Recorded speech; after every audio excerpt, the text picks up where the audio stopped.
What's up, guys? Welcome back to the channel. Today we're going to talk incubating chicken eggs.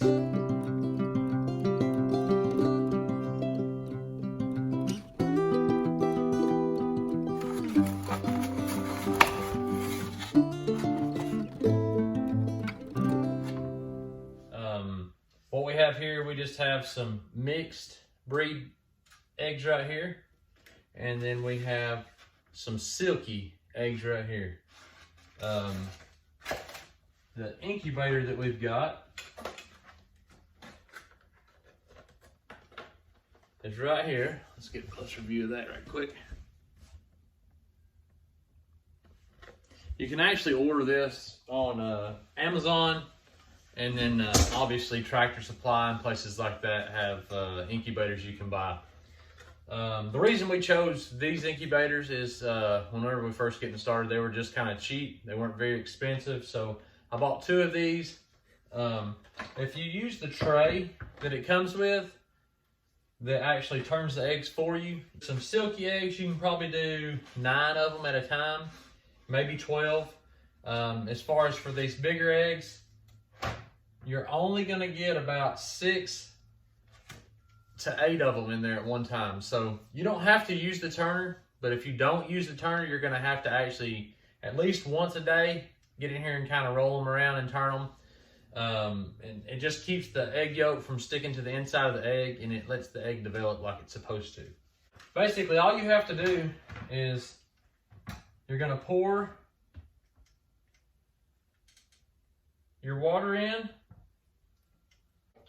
There's a little tray in the bottom of this, and basically all I try to do is I try to get it about halfway up to the tray, and then you're gonna have to add water every few days if you want this to work out just right. Sorry if you can hear the dogs in the background, they got a squirrel treat. But anyways, then you're gonna stick the next tray in, like so, and if you're gonna use the egg turner, you'll stick it in next, and then it basically just rides on a little track system in there, and it goes back and forth, and it just moves it constantly. If you take that out, you can put about 20 eggs in here at a time. From day 1 all the way up until day 18, you're just gonna leave them on that top tray. On day 18, you're gonna open it up, take this top tray out, and put the eggs on just the bottom tray. That way they've got more room to move around once they hatch.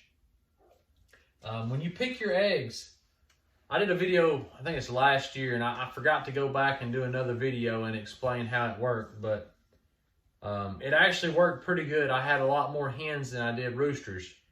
If you'll look at the eggs. All right, so here's some eggs that I've gathered, and I was just going to kind of show you the difference between what I've been told is a rooster versus what should be a hen, just based off of the eggs when you're gathering them.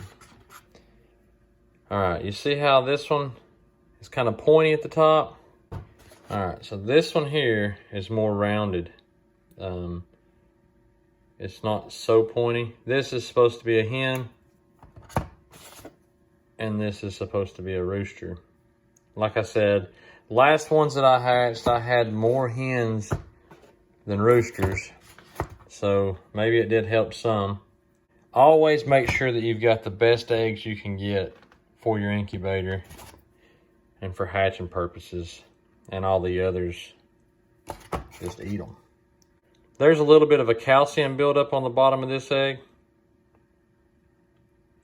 And this one's also pointy. So I definitely wouldn't want to incubate this one, but it's definitely edible.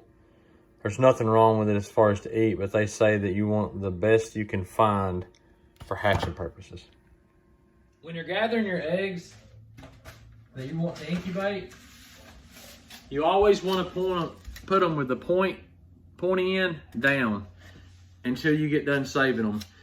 You only want to save eggs for around 10 days. You don't want to have any eggs that are older than 10 days that you put in your incubator. That's just a number that I've found online. I've done a lot of research on this, so 10 days is about your stop period as far as for gathering eggs. And I go through the eggs and I pick out the best egg I can find. If there's any deformities, if there's any calcium buildup on them, or if there's excessive poop on them, I discard those. All these that you put in the incubator, you don't want to wash them. You want to put them straight in there just like you get them out of their nest. You don't want to clean any of them up. And they'll have a little bit on them, just a little bit of stuff, but not much. You want to make sure and get pretty much clean eggs. All right, so basically from there, all you're gonna do is start loading the eggs in. You just wanna make sure that you can move them around a little bit. They can all be kind of touching, it's not a big deal. And some will hatch faster than others, so as they're hatching, I'll kind of keep an eye on it, and I might open it up and pull an eggshell out just to give them some more room. But I try not to open it very much, especially right whenever they start hatching. I don't want to mess anything up. So basically, these, I can roll them around, I can move them daily. These are actually ready to be plugged in and set up. So that's all you really have to do for incubating your eggs. You want to pick out the best eggs you can find. And the process is, for us, is when we get to day 6, I'll actually open it up, take each egg out, candle it, see if there's any development or not. And if there is some development, I'll put it right back in there. If there's 0 development, then I'll probably go ahead and discard that egg. And then at day 16, I'll open it back up one more time and candle the eggs and look at the development. And if it's not developed by then, I definitely go ahead and take it out and discard it, because there's not going to be a chicken. That just happens sometimes. Sometimes you'll have eggs that ain't fertile, and I go ahead and discard those, and that way I'm not waiting on something to happen that's never going to happen. So that's really all there is to it. The next step, I put the lid on it, plug the cord in, and I'd make sure that my temperatures were correct. 99 degrees, 98 degrees is about what you want it at. And then after you hatch them, there's a lot that goes into that as far as the temperature, changing the temperatures and that sort of thing. I'll get into that once these hatch, and I'll try to definitely get a video of some of these birds hatching. That's all I've got for today. Thanks for watching, and as always, God bless.